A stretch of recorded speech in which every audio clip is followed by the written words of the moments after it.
ومأمور سبحان الله والنوات النافعة جالبة لكل خيرنا ولأحبابنا ولوالدينا وشيخنا في دين ورزق العافية وعلى نيته أن الله يجعلنا من الذين يستمعون القول فيتبعون أحسنه وأن الله يتوب علينا فتوى الآبتين ويعلمنا التأويل ويهدينا إلى سواء السبيل على هذه النية ولمنية صالحة وإلى حضرة النبي وآل النبي بسر الفاتحة. بسم الله الرحمن الرحيم الحمد لله رب العالمين الرحمن الرحيم مالك يوم الدين إياك نعبد وإياك نستعين اهدنا الصراط المستقيم صراط الذين أنعمت عليهم غير المغضوب عليهم ولا الضالين آمين. السلام عليكم ورحمة الله وبركاته.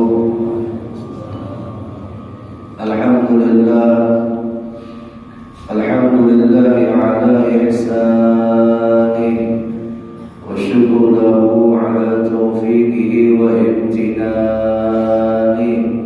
أشهد أن لا إله إلا الله وحده لا شريك له وأشهد أن سيدنا ونبينا محمدا عبده ورسوله الداعي إلى رضوانه.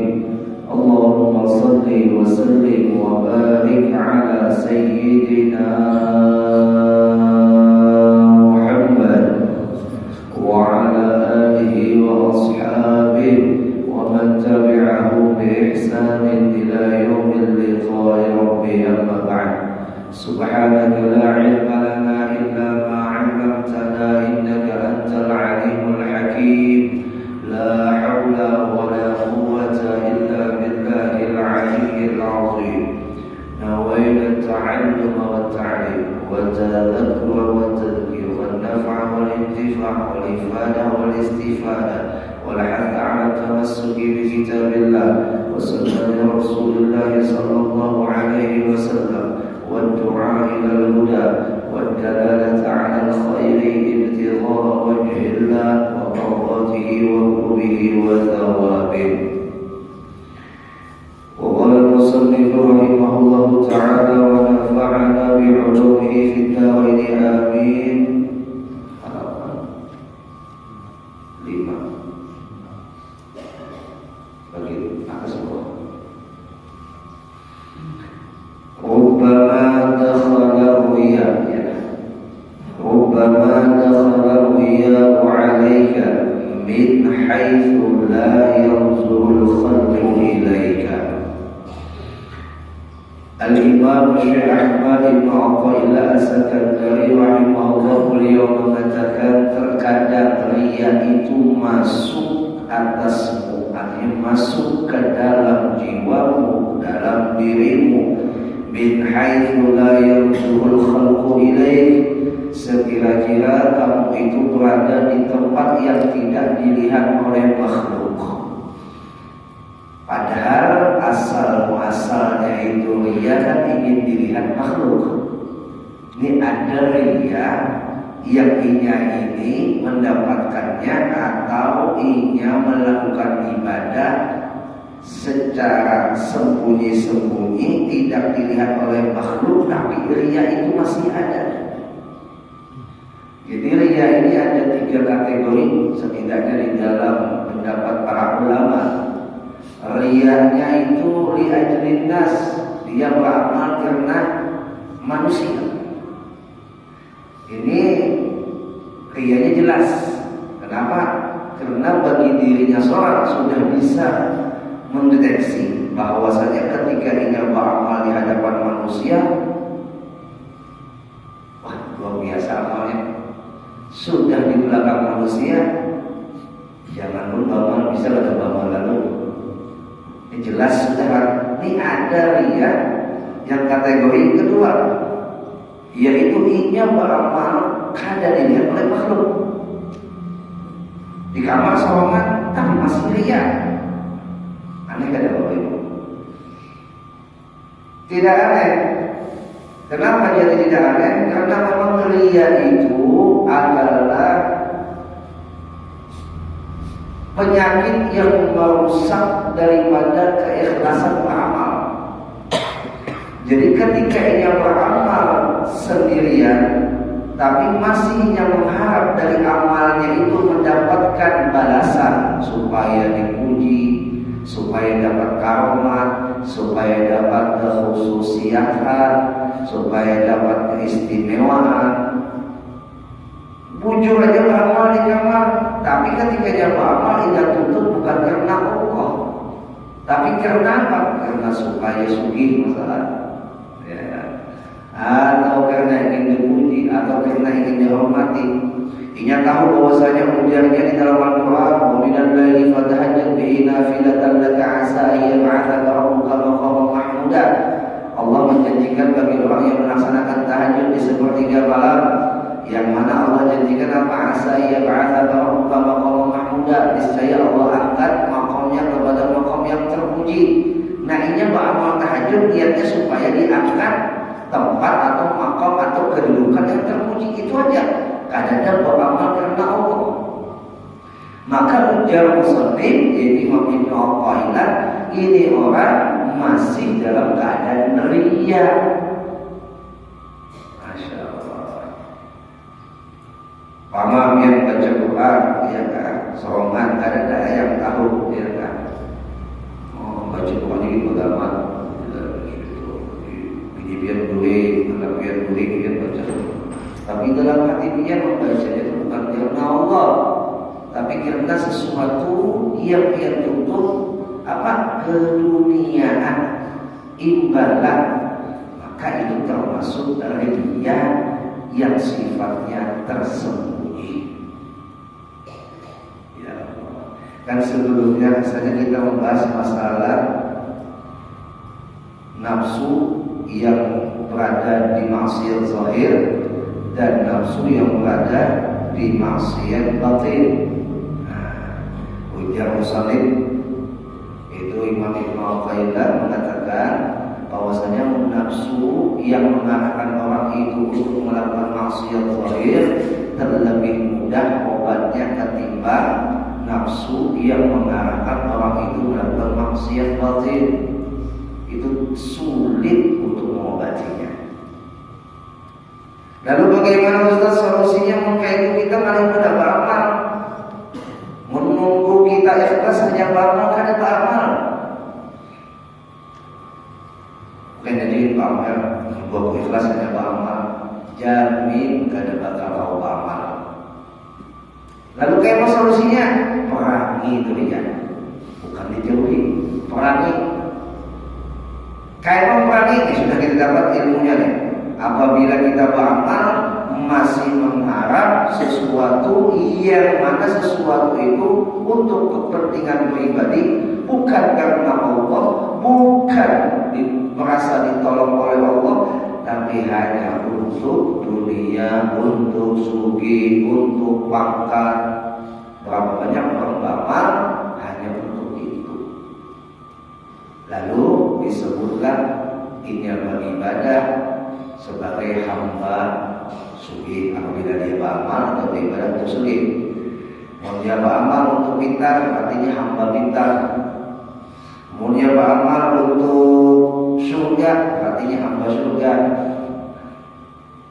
Lalu kayak Ustaz mungkin tapi tidak mau beramal kan? Kalau beramal sesuai dengan anjuran, bahwasanya kita beramal balasannya ini. Fadihahnya ini, faidahnya ini, fadilahnya ini, kan Nabi yang kasih tahu. Nah, kembalikan lagi bahasan ini pada pembahasan yang telah lalu, bahwa ujung kita itu starting pointnya kayak kekanakan. Kekanakan itu munnya kita suruh minta upah. Nah, kebarakan mama gula bicara kita, minta selatnya nah. Terang anak-anak wajar, karena kalau disalahkan wajar. Bagi kita yang masih pemula, bagi kita yang masih starting point dalam beramal, wajar, masih dimaklumi. Tapi pun bertarusan beramal kayak anak-anak, nah ini kalau dimaklumi, mulai sampai duha beramal hingga hendak maghrib barasan. Ya Allah, menyertai diri saja Bapak Ibu sampai ke Tuhan kita mana dalam beramal. Jadi katakan kualitas keikhlasan kita dari ikhlasul awam naik kepada ikhlasul khawas. Dari ikhlasul khawas terus berupaya naik kepada ikhlasul khawasul khawas. Umpama saja deh, umpama hamba itu sampai ke Tuhan tatap di ikhlasul awam. Apakah amal ibadahnya itu termasuk riya? Jawabannya iya apabila dia tidak mau berusaha untuk meningkatkan kualitas keikhlasannya. Tapi apabila sudah dia berusaha, sudah belajar dan dia upayakan tatap aja dimaklumi oleh Allah. Atau kita bahasakan dalam bahasa sosial sudah terlanjur ini mengenang sampai ke Tuhan. Ya, ibaratkan diobati kemana aja dulu diusahakan ya. Ada mau kehidupan sudah ikhtiar itu diampuni oleh Allah, dimaafkan oleh Allah. Tapi kalau ia menyerah, ia pasrah, ujarnya biar sudah mau kayak bapakku yang naik ke atas ini untuk beramal. Masya Allah. Ini kan ada upaya untuk meningkatkan kualitas keikhlasannya.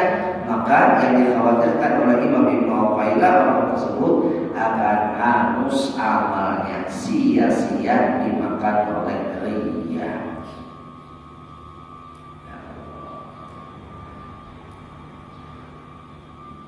Maka riya ini biar halus samar, halus samar.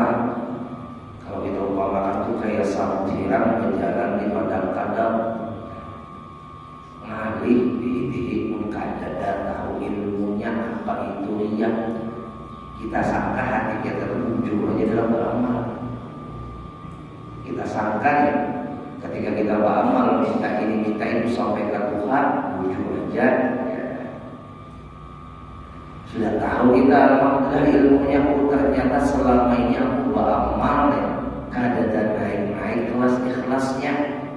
Bahwa ini berarti beramal ikhlasnya kayak ikhlas kata akar masih lah paham diri kita. Ya Allah. Setelah paham berusaha aja untuk memerangi itu ya. Bukan malah nyambi banget lumpur namanya. Tarkul amal li ajli riya fa huwa riya. Meninggalkan amal karena takut riya itu juga sudah riya, kata Syekh Junaidi Al-Baghdadi. Karena bagian jadi kena beramal berjamaah, boleh ada sahabat riya, itu riya sudah. Allah. Wa tarkul amal li ajli nas, kata Syekh Junaidi Al-Baghdadi, fa huwa syirkun. Ini bahaya deh. Jadi riya itu terbagi pada syirik jali, ada syirik hafi. Syiriknya nampak, ada syiriknya yang tersembunyi. Syiriknya nampak apa? Beribadah karena manusia, beribadah karena makhluk. Mungkin ada dipandang makhluknya ada mau beribadah, nah ini disebut dengan syirik jali. Kenapa? Ini bukan nyembah Tuhan. Bohirnya aja sujud, tapi hatinya nyembah makhluk. Kenapa? Punya kadang makhluk itu ada, ya kadang mau beribadah. Mengkandami Tuhan, datang sembahyang. Mungkin ada orang di rumahnya, jangan pun sembahyang 5 waktu, ya kan? Bahkan dia menanggung dosa di saat kesendiriannya. Ujian yang paling berat Bapak Ibu ketika kita sendiri di rumah, handphone di tangan, itu sangat hendak untuk buka apa ya? Kota banyak pakai wifi bukan? Tahu pun cara mengatik handphone. Ujian terberat. Munnya kawa ingin menghindari buka-buka maaf. Film-film yang ada baik, ya kan? Kawanya menghindari dari kesendiriannya tuh. Berarti dia sudah memahami bahwasanya Allah Maha mengawasi. Dia berada di muka Allah. Dia takut kepada Allah. Karena pada saat itu ada manusia yang melihatnya.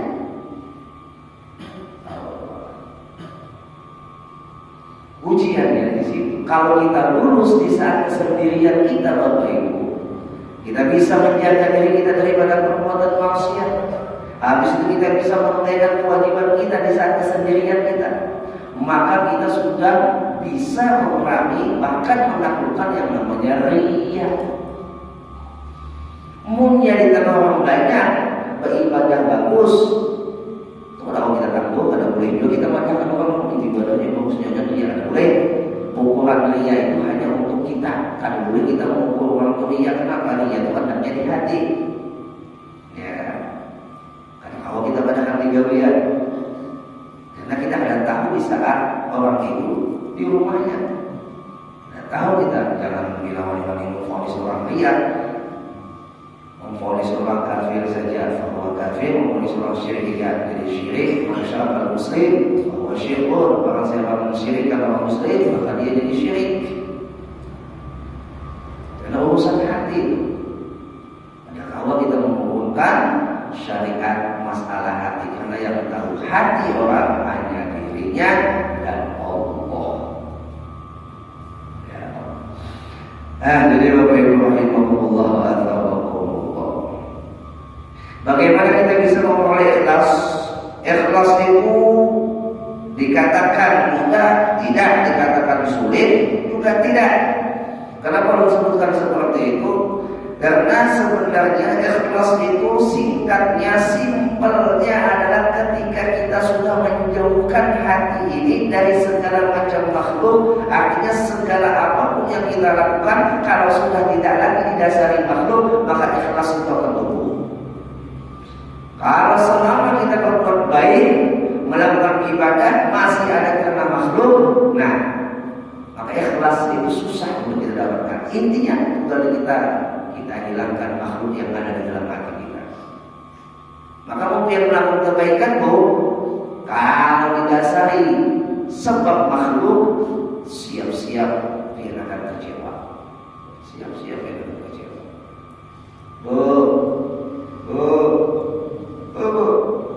Bagaimana? Kalau dia nyamuk Kakian masih hidup, koneksinya terhubung. Dia berbuat baik lawan kawan dia, mengharap kawan dia membalas kebaikan dia. Apa yang akan terjadi Bapak Ibu? Hari itu yang ketika dia berbuat baik, atau besoknya atau lusanya kawan dia itu masih ingat dengan kebaikan dia. Tapi boleh jadi bulan depan atau tahun depan kawan dia bisa melupakan kebaikan dia.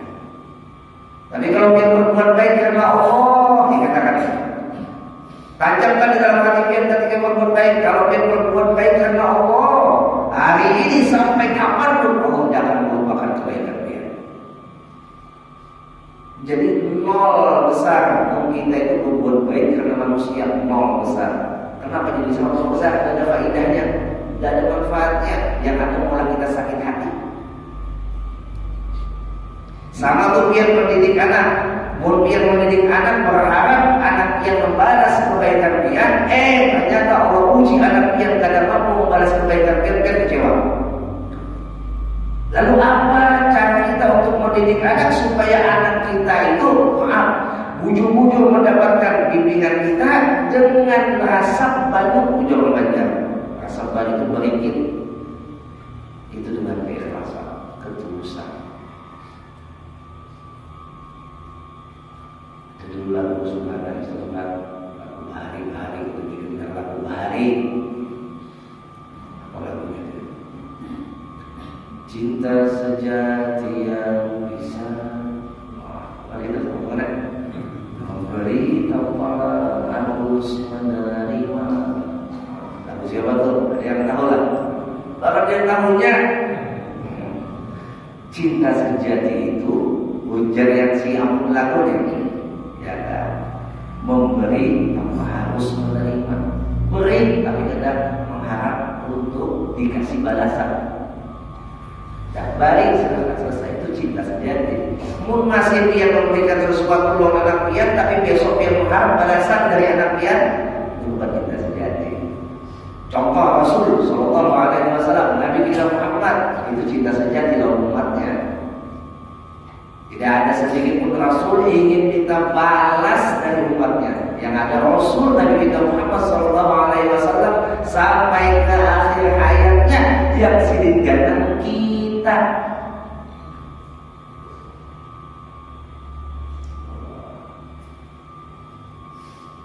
Hakun sidin kena racun. Kapan itu? Waktu perang Khaybar. Sebelum perang Khaybar itu selesai, kan dulu di tahun ke-7 daripada Hijriah, Nabi kita melaksanakan perang Khaybar pas bulan Safar. Bulan Safar lah. Itu ada riwayat hadis sudah baca di kitab Sahih Bukhari. Inna Allah la yu'ayyidu hadha ad-din birrijal fajir. Inna Allah la yu'ayyidu hadha ad-din birrijal fajir. Di kitab Sahih Bukhari ini hati-hati masalah paham. Sesungguhnya Allah menjadikan agama ini kuat di tangan laki-laki nakal. Salah paham nggak ya? Bicara Nabi sesungguhnya ini agama kuat disebabkan oleh laki-laki nakal. Ternyata hadis ini pas membaca syarahnya itu kejadian asbabul hadis ini dikeluarkan pas perang Khaybar. Pas pada saat itu ada laki-laki yang siap di depan perang pada saat hakum mati-matian orang kafir, orang musyrik yang dibunuhnya tapi jiwanya jiwa nakal munafik. Inya itu tadi beramal hanya menuntut sesuatu, ya kan? Sampai akhirnya inya mengambil pedang lalu menusuk dirinya seorang mukirim supaya dianggap mati syahid. Lalu Nabi mengatakan, nih perang Khaybar ini menang oleh sebab laki-laki yang nakal ini. Itu maksudnya. Jadi ketika habis itu perang Khaybar menang yaitu Nabi kita Muhammad bersama sahabat, akhirnya ada wanita lupa menjamu Nabi kita makan. Berangkat Nabi kita bersama sahabat sampai di tempat wanita itu, wanita Yahudi. Sudah siap kambing. Di situ terlihat paha kambing khusus tempatnya, yang lainnya campur-campur. Ternyata paha kambing khusus itu memang khusus untuk Nabi, disiapkan oleh wanita Yahudi tadi. Ketika Nabi kita mau makan, memang Nabi kita itu paling ketujuh paha kambing. Paling ketujuh sini makan paha kambing. Masya Allah. Jadi biar dapat paha kambing katakan ini yang ditutupi Rasul. Masya Allah. Jadi makannya biar yang makannya Rasul. Ada jauh dari Muhammad. Masya Allah. Ketika Nabi kita sudah mengunyah, maka biasa Nabi kita makannya tapi langsung ditaruh kayak kita makan aku bulat. Ya, Nabi kita dikunyah dulu, kunyah sedikit. Ternyata itu kambing bukan dia. Punya kambing innaha masmumah. Ya Rasul innaha masmumah. Sesungguhnya daging ini masmumah adalah racun. Nabi kita belum menampuk masih mengunyah cuman karena sudah ada campur racun itu dengan beliau sidin. Ketika sidin mengeluarkan, sidin berdiam kepada sahabat bahwa saya sidin sudah makan. Dilakukan sidin dulu, sidin tinggi sidin. Kalau sidin mengucap kepada sahabat yang makan itu, Erfa ini, angkat tangannya sebentar. Artinya lepaskan ke kambing. Dari tahun ke-7 sampai tahun ke-10 itu Nabi kita menahan efek racun itu. Bayangkan berdiam di situ. Yang tahu cuma satu, Siti Aisyah. Bini Siti yang lain tidak tahu. Riwayat hadis itu daripada Siti Aisyah. Ketika Nabi kita di tahun ke-10 Hijriah Nabi kita melaksanakan haji wada. Di saat itu Nabi kita mengatakan khudhu manasikakum anni la'alli an alqakum ba'da. Jadi, wahai sahabatku, ambil pelajaran manasik haji ini daripadaku. Sudah komplit kan? Sudah pelajari secara praktik. Ini cara melaksanakan haji ini. La'alli an alqakum ba'da. Siapa tahu ya sini setelah tahun ini kita tidak ketemu lagi. Sahabat pada saat sudah mulai tertarik dengan ucapan Nabi, ya Rasul, jangan ngomong begitulah, jangan berpanggil kayak itulah. Tidak ada sahabat yang belum tahu ya, dia belajar mungkin. Baru aja. Intinya pada saat itu Bapak Ibu, Nabi kita Muhammad SAW setelah pulang daripada haji wada, Nabi kita itu menjalani perjalanan dari bulan Muharram, Safar, Rabiul Awal, kan bulan haji bulan Dzulhijjah. Untuk berhaji selesai Dzulhijjah, beliau balik ke Madinah, Muharram, Safar. Itu sudah mulai berbangun garing sidin, demam sidin. Sampai saya mengatakan, ya Aisyah, ajidul alima, aku menemukan rasa sakit. Sebab apa? Sebab racun 2 tahun yang lewat. Panas meradang Nabi kita. Padahal dia kata begitu kita ya Allah, angkat racun ini bisa. Jangan. Tapi Nabi kita di saat-saat garing itu yang sedikit ada dasar sedikit. Di saat garing-garing itu yang sedikit pikirkan bukan kesehatan sedikit. Di saat demam itu sedikit kadang memikirkan cari obat. Yang sedikit pikirkan masih kayak apa umat sudahlah beberapa bulan apa yang kita sudah harus minta bantuan lawan Siti Aisyah atau Siti Abu Bakar, kita ambilkan kertas itu pada hari Kamis atau 5 hari sebelum Nabi kita wafat. Nabi kita wafat Senin, jadi Kamis menghadap malam Jumat. Saya minta surat Anda menulis sesuatu. Di surat itu masih pikirkan umat. Kalau kita mana kertas pikirkan apa waris obat ya Pak. Oh jangan di Nabi Muhammad cinta sejati dengan umat kita lah Nabi Muhammad.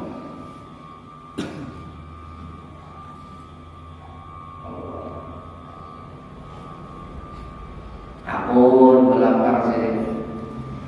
Yang pernah jidatnya robek siapa? Nabi kita Muhammad. Yang pernah patah giginya siapa? Nabi kita Muhammad. Yang pernah berdarah bibirnya terkelupas siapa? Yaitu Nabi kita Muhammad. Yang lapar 3 hari 3 malam ditahan sidin dengan mengikat batu pada perut sidin, itu siapa? Nabi Muhammad. Untuk siapa? Untuk kita.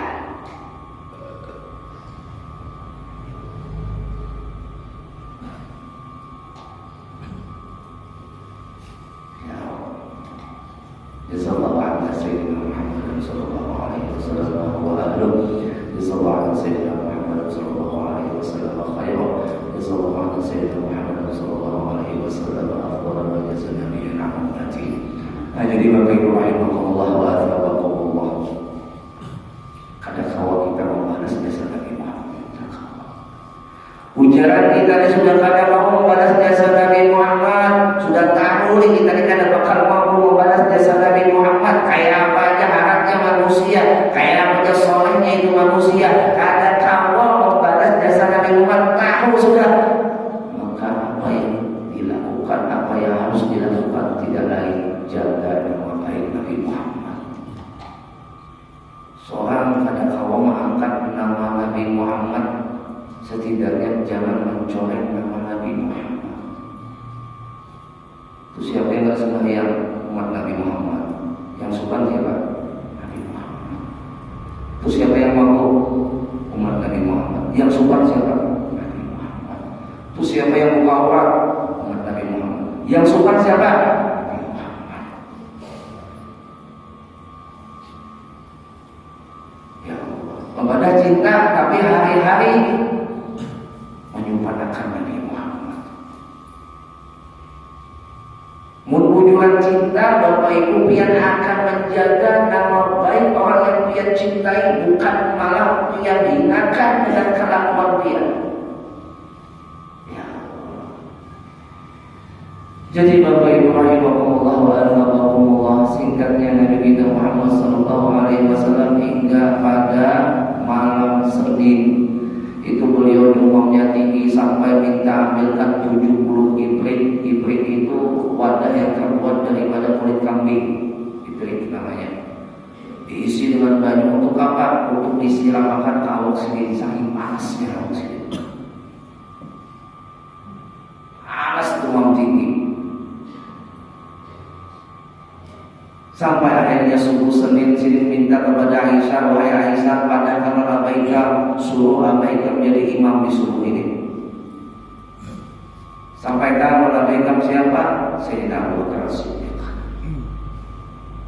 Sehingga dengan landasan inilah terpilihnya lah Sayyidina Abu Bakar As-Siddiq menjadi khalifah pertama. Ini yang dibahas oleh kaum Syiah. Syiah yang ada menerima pemilihan Sayyidina Abu Bakar sebagai khalifah pertama.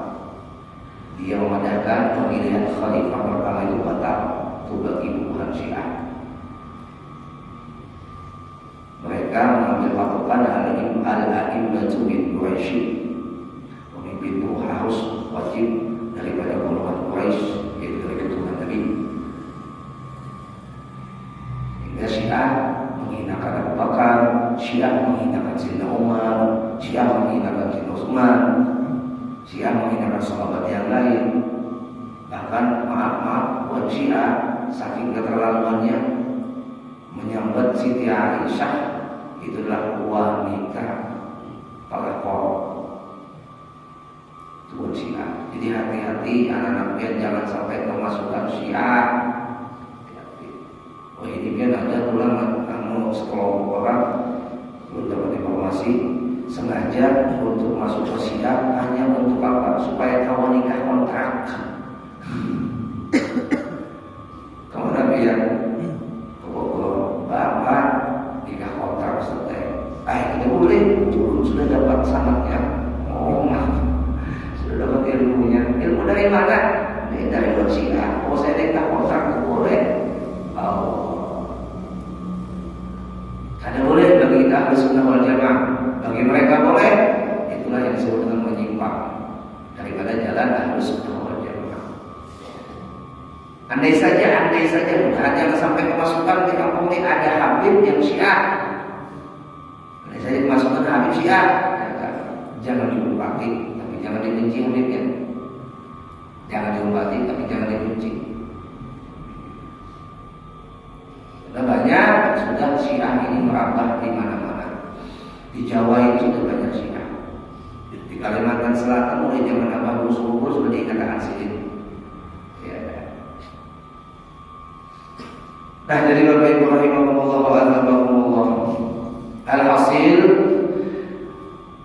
di mana Nabi kita Muhammad sallallahu alaihi wasallam ketika sakaratul mautnya atau sebelum menghembuskan nafas terakhirnya, beliau katakan, Allahumma tsaqqil alayya wa khaffif ala ummati, Allahumma tsaqqil alayya wa khaffif ala ummati.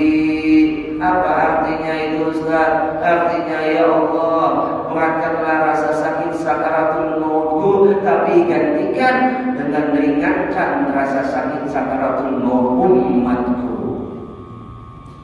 Itu Nabi Muhammad. Setelah lepas roh yang suci itu dari jasad beliau yang fana, masih saja Sidin menitipkan wasiat sebelum wafat, hayati khairul lakum wa mamati khairul lakum. Hidupku kebaikan buat kalian, matiku pun adalah kebaikan buat kalian. Kenapa? Karena setiap amal kalian itu sebelum diangkat kepada Allah akan diperlihatkan kepada Allah. Nabi kita Muhammad. Di umumnya amal-amal kita ini Bapak Ibu, yang baik, yang buruk sebelum naik itu amal catatan kepada Allah, itu dihadapkan dulu kepada Nabi Muhammad. Kata malaikat, ya Rasul, di umatmu si fulan telah melakukan amal soleh. Ujar dalam hadis itu, "Fama ra'aitu syai'an, fama ra'aitu khairan hamidullahu alaihi." Maka munnya amal catatan umatku itu baik, hamidullahu alaihi, aku memuji Allah. Sebaliknya, apabila catatan umatku itu kada baik, apa yang Nabi istighfar tulahu. Istighfar tulahu. Nabi memohonkan ampun kepada Allah untuk kalian. Siapa kita? Datang ke nama haji anu berkaulat anu Nabi umatmu ini umatmu nak berkaulat. Tapi kita nangis. Ulah biar jemaah mulai hidup Nabi sampai wafat Nabi sibuk mendoakan kita, ditambah pulang sini melihat kekurangan keburukan kita, kemaksiatan kita. Ya Allah, jauh membalas budi Nabi Muhammad yang akan menambahi beban Nabi Muhammad. Yo, yang sayang Nabi Muhammad di bulan Maulid sudah niatkan di dalam hati. Mudah-mudahan bulan Maulid ini kita sambut dengan sebaik-baik sambutan, karena bulan Maulid adalah bulan keistimewaan bagi seluruh alam, bulan di mana kita mendapatkan rahmat dari Allah yang Nabi utusnya rahmatul lil alamin. Nah, jadi Bapak Ibu rahimakumullah wa azakumullah, jauhiriyah, intinya jauhiriyah dengan cara apa? Perangi, bukan kita lari daripada riya, bukan kita menghindar daripada riya, tapi perangi sampai akhirnya riya itu hilang dengan sendirinya, mati dengan sendirinya, mampus dengan sendirinya. Karena itu riya pasti akan ada coraknya di dalam diri manusia. Berbagai cara itu riya akan merusak amal kita, dari yang tersembunyi, yang nampak, bahkan yang tadi yang terselubung di dalam ketaatan dan di dalam kebaikan.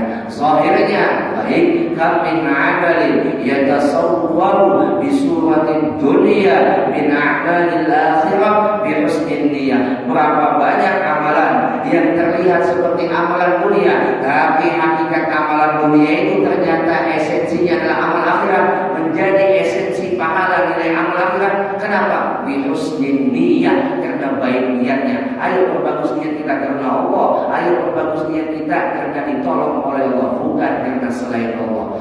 Kam min amalin yatasawwaru bi suratil amalil akhir, bi suratil akhirah, min amalid dunya bi su'in niyyah. Ujar ulama berapa banyak amalan, yang amalan itu amalan akhirat, bagus sembahyang, bagus sedekah, terlihat seperti itu gambarannya. Memang gambarannya terlihat tampak seperti itu, tapi esensinya hanya nilai dunia. Kenapa? Setiap amal akhirat yang itu hanya dunia. Ya Allah hendak dapat rumah, ya Allah hendak dapat mobil, ya Allah hendak dapat duit. Itu aja amalan akhirat, tapi yang ia tuntut adalah balasan dunia. Kenapa visu ini? Karena buruknya niatnya. Allah, mudah-mudahan ya Rob, kalaupun kita kadang minta Bapak Ibu tentang balasan-balasan yang dijanjikan oleh Nabi Muhammad, balasan-balasan yang dijanjikan Allah, Allah pasti akan membalasnya. Tugas kita apa Bapak Ibu? Tugas kita adalah ibadah, bukan mengurusi urusan balasan. Urusan balasan itu urusan Tuhan.